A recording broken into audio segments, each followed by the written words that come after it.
পেপের মাথায় সেই সাদা ব্যান্ডেজের কথা মনে আছে, যে ব্যান্ডেজ নিয়েও পেপে খেলেছিল রিয়াল মাদ্রিদের হয়ে।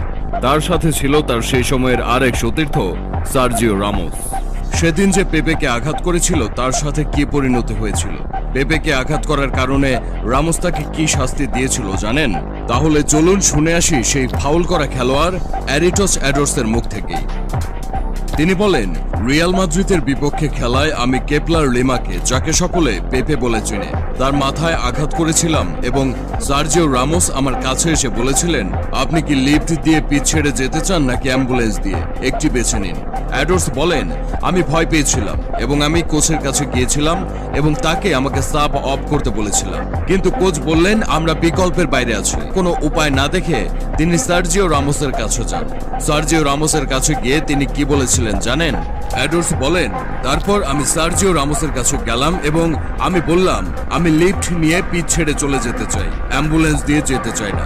কিন্তু সার্জিও রামোসকে দেখে মনে হলো না তার মন খুব একটা গলেছে। কোনো কথা না বলে সার্জিও রামোস আমার দিকে তাকিয়ে হেসে পেপের কাছে ছুটে গেল এবং আমি যা বলেছি তা পেপেকে জানালো। তারপর তারা দুজন আমার দিকে তাকালো। ভয়ে আমার কলিজা ঠান্ডা হয়ে আসছিল। আমার সতীর্থরা আমার কাছে বল দিয়েছিল এবং আমি পেপে এবং সার্জিও রামোসকে আমার কাছে আসতে দেখেছি। বিশ্বাস করুন, আমার আর কিছুই মনে নেই। আমার কেবল মনে আছে যখন আমি পড়ে যাই এবং যখন আমি জেগে উঠি তখন আমি হাসপাতালে ছিলাম। ফুটবল খেলোয়াড় হিসেবে এটাই ছিল আমার শেষ খেলা।